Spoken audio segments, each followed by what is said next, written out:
जिले के जहानागंज नगर पंचायत का पहला सरकार चुनने के लिए प्रचार का अंतिम युद्ध अब समाप्त होने वाला है। यानी 9 मई की शाम तक चुनाव प्रचार समाप्त हो जाएगा।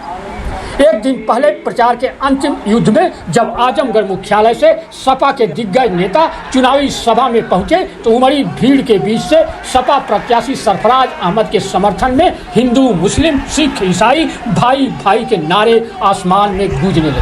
हिंदू, मुस्लिम, सिख, ईसाई, हिंदू, मुस्लिम, सिख, ईसाई,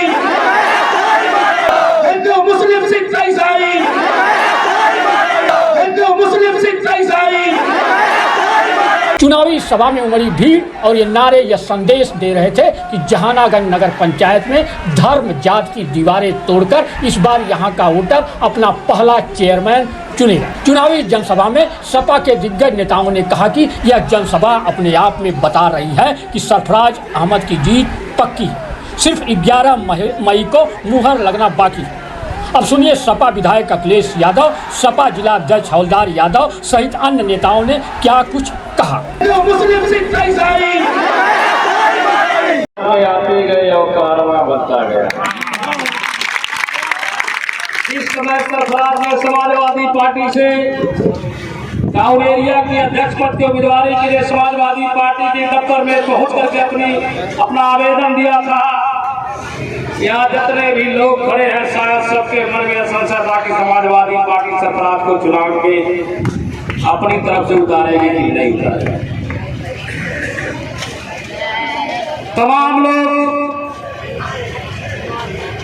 भिन्न भिन्न की बातें किया करते थे, लेकिन सरफराज मैं आपको बहुत बहुत धन्यवाद दूंगा, आभार व्यक्त करता हूं कि समाजवादी पार्टी की पूरा जिला कमेटी की मीटिंग श्री हवलदार यादव जी, श्री दुर्गा प्रसाद यादव जी, आदरणीय श्री बलराम यादव जी, नफीस भाई, सारे के सारे एमएलए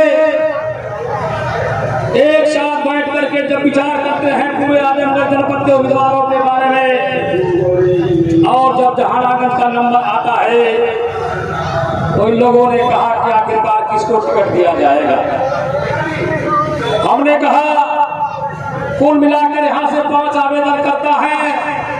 आदरणीय श्री हवलदार यादव जी और दुर्गा प्रसाद यादव जी ने कहा यहाँ से 5 आवेदन करता तो जरूर है विधायक जी, लेकिन सबसे बड़ा अगर किसी का हक बनता है तो जहानागंज कस्बे में सरफराज का बनता है।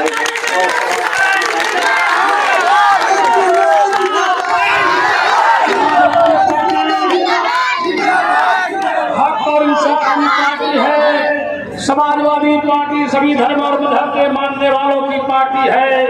अगर हम जहानागंज से सरफराज को चुनाव नहीं लड़ाएंगे, हम मुबारकपुर से फराज अंजू को चुनाव नहीं लड़ाएंगे, हम आजमगढ़ शहर से सरफराज मंसूर को चुनाव नहीं लड़ाएंगे, तो एक बात बता दो कि हम कैसे धर्मनिरपेक्ष सेकुलर और डेमोक्रेटिक पार्टी कहलाएंगे।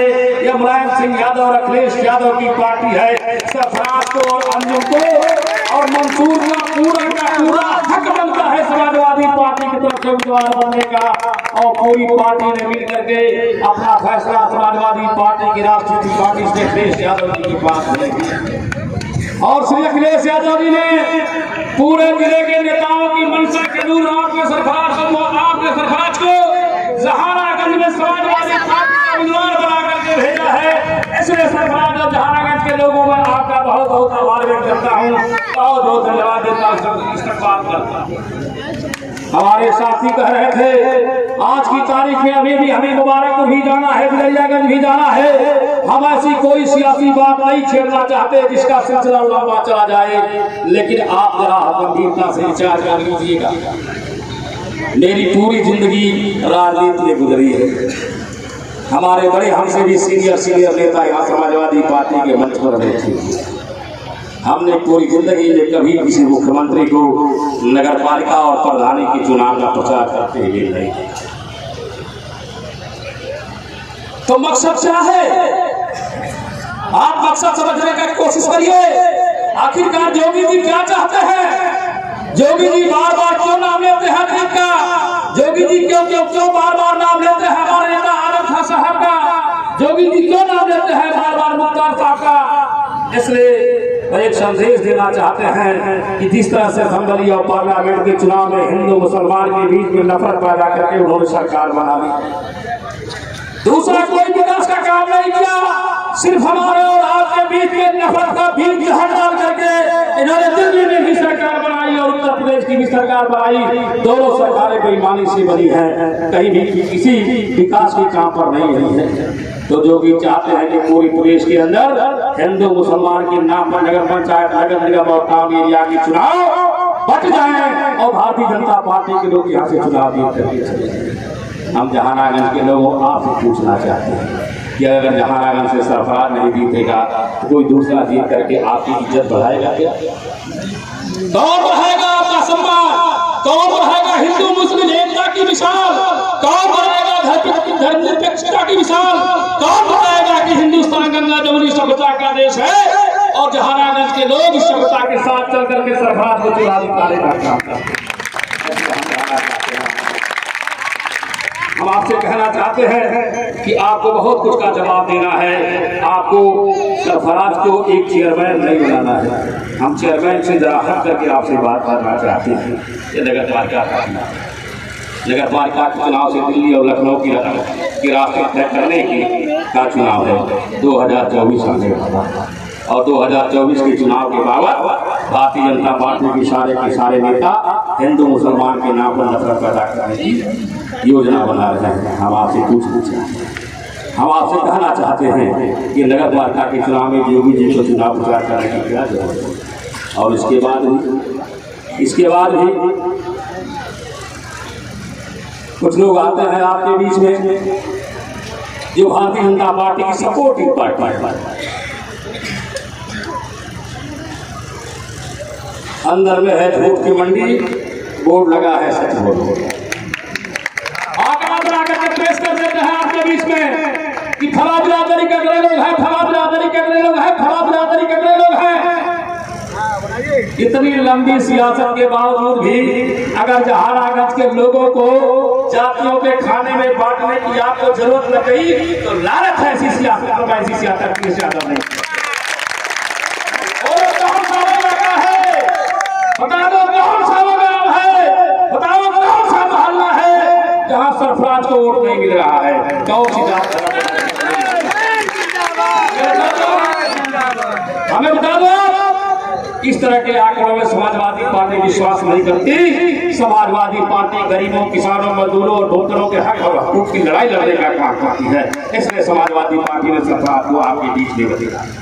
और जो मेरी जानकारी है निश्चित तौर पर जब सरफराज भाई के चुनाव के संबंध में प्रत्याशी की मीटिंग हो रही थी, उसके पहले तक मैं सरफराज जी को नहीं जानता और वहाँ मीटिंग में इस बात की जब चर्चा आई तो लोगों से मैंने पूछा कि भाई बताइए सरफराज जी जहानागंज का चुनाव लड़ना चाहते हैं, उनके बारे में आप एक तरफ से जितने लोगों से जहानागंज के धरती पर कोई नहीं है,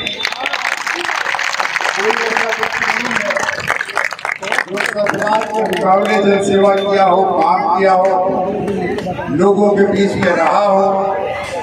सरफराज बहुत दिनों से जनसेवा का काम कर रहे हैं। उनके लड़ने से लोगों की जो लालसा अभिलाषा है वो पूरी हो। पार्टी ने सभी लोगों से बात करके ये फैसला लिया कि आज हम लोग जहानागंज के नगर पंचायत के लिए भाई सरफराज जी को उम्मीदवार बनावा और एक स्वरमत से सभी लोगों ने उस पर हामी भरी और इनका फैसला हुआ।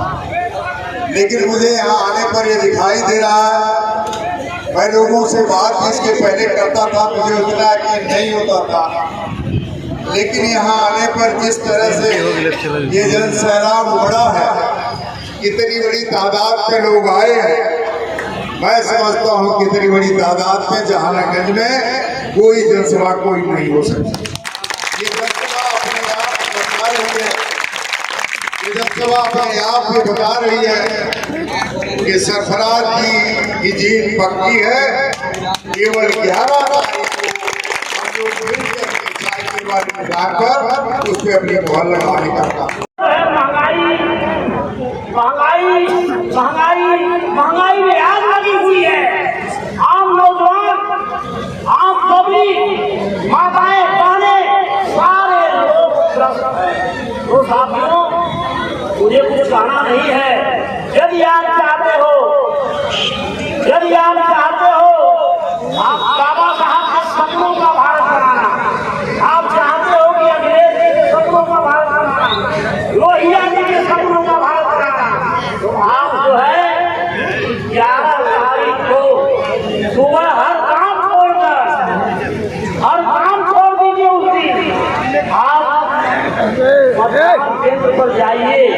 ऐसे बटन नहीं दबाना है, उसमें आप जो है दीजिए कहाँ साइकिल का निशान है, साइकिल के निशान पर मोहर लगाना।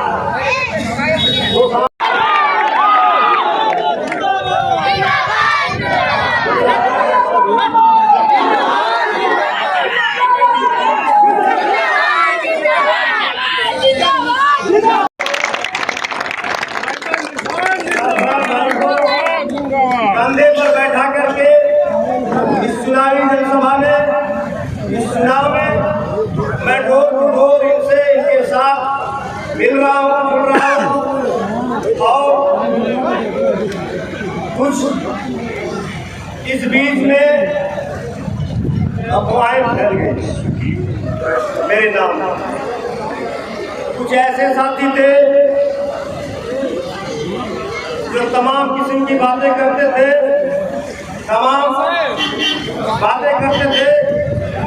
साथियों, ये मेरा घर है। मैं लंबे समय से यहाँ का हो जाता था। जब मैं छोटा था तो भी कस्बे में आता जाता था, और कोई ऐसा चुनाव नहीं है 2009 जो मैं इस कस्बे में घर चौखट मैं सबको सलाम नहीं किया। लिखने वाले सम्मानित नगरवासियों, प्यारे प्यारे बच्चों, और जहाँ तक मेरी आवाज जा रही है माताओं भाइयों, आप सभी को मेरा सादर प्रणाम है। साथियों,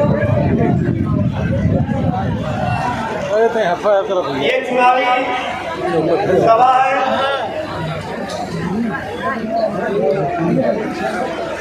क्योंकि हमारे सरफराज भाई यहाँ से समाजवादी पार्टी के प्रत्याशी हैं। समाजवादी पार्टी के साइड हो राष्ट्रीय नेतृत्व ने इनको उम्मीदवार बनाया। मैं भी समाजवादी पार्टी का कैंडिडेट था, और जब राष्ट्रीय अध्यक्ष जी ने